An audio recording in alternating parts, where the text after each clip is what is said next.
नवंबर 2008 की 4 तारीखों को भारत कभी नहीं भुला सकेगा। 26 नवंबर की रात से लेकर 29 नवंबर की सुबह तक देश की आर्थिक राजधानी मुंबई में मौत का नंगा नाच हुआ।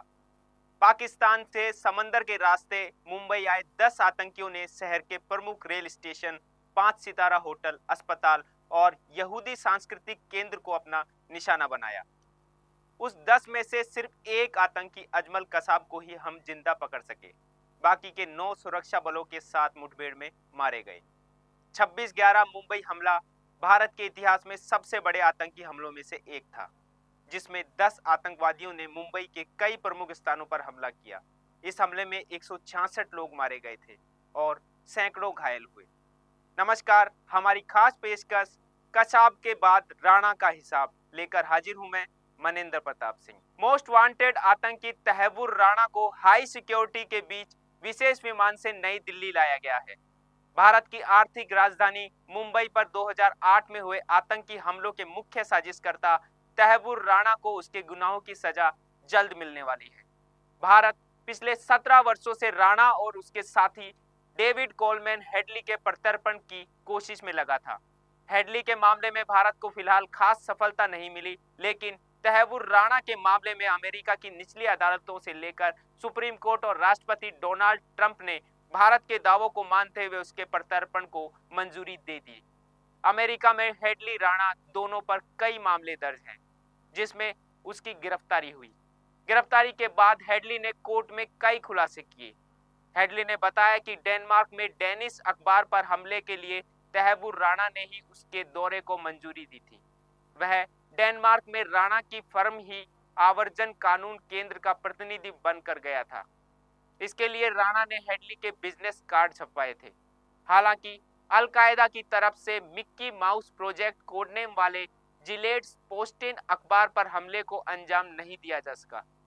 हेडली राणा पर अखबार के कर्मचारियों पर हमले और पास ही यहूदी पूजा स्थल को निशाना बनाने के लिए साजिश रचने का आरोप है। चौंकाने वाली बात यह है कि अमेरिका में साल 2011 में राणा पर अमेरिका में दोनों मामलों में मुकदमा चलाया गया और उसे डेनिश अखबार पर हमला करने की साजिश में पाकिस्तान के आतंकी संगठन लश्कर-ए-तैयबा को मदद पहुंचाने का दोषी ठहराया गया। हालांकि कई सबूत होने के बावजूद अमेरिका जिला अदालत की ज्यूरी ने उसे मुंबई हमलों में शामिल होने के आरोप से बरी कर दिया था। जनवरी 2013 में राणा को संघीय जेल में 14 साल की सजा सुनाई गई। इसके बाद उसे 5 साल तक निगरानी में रखने का निर्देश दिया गया। यह तब हुआ जब डेविड हेडली ने दोनों मामलों में अभियोजक को खुलकर तहव्वुर राणा के खिलाफ सबूत दिए थे।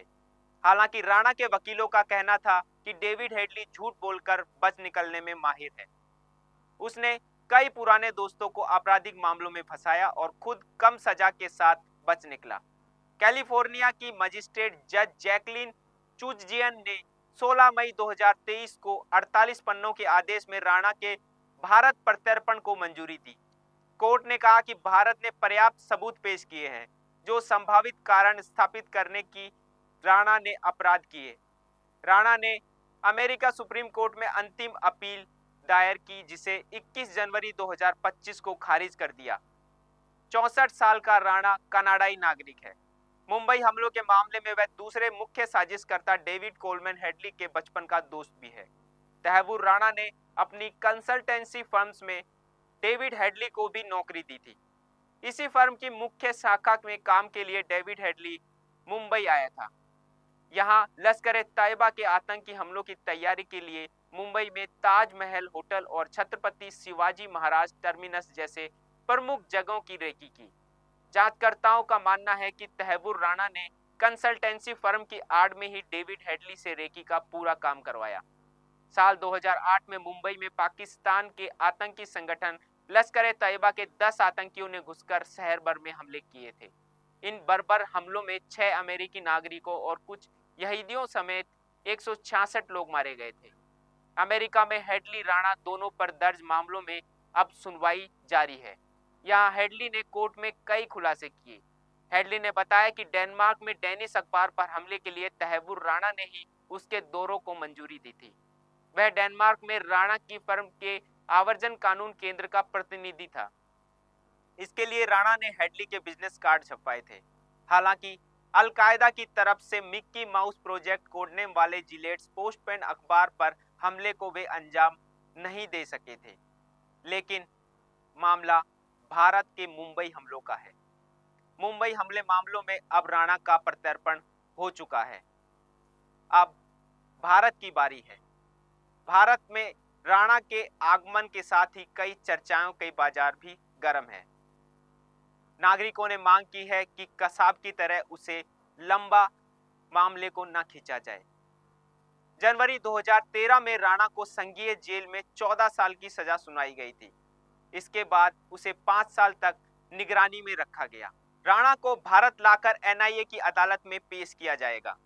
एनआईए पूछताछ के लिए अदालत से उसकी हिरासत भी मांगेगी। इसके साथ ही भारत में राणा के खिलाफ मुंबई आतंकी हमला मामले में न्यायिक प्रक्रिया की शुरुआत भी होगी। महाराष्ट्र के मुख्यमंत्री देवेंद्र फडणवीस ने फरवरी में संकेत दिए थे कि तैमूर राणा को उसी जेल में रखा जाएगा जहां 26/11 हमले को अंजाम देने वाले आतंकी अजमल कसाब को रखा गया था।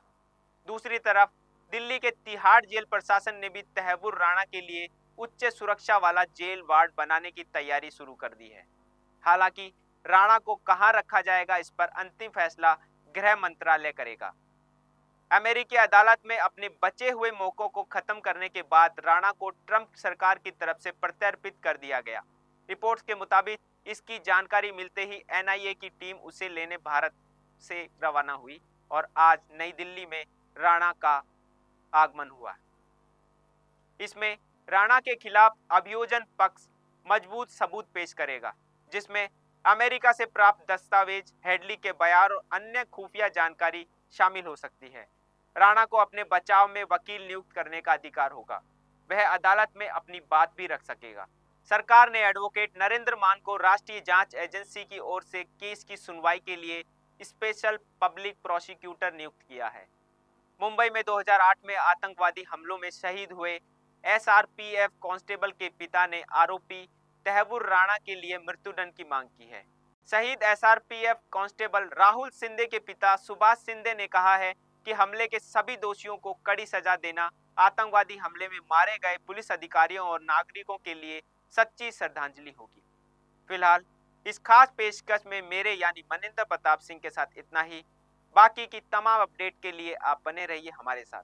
नमस्कार।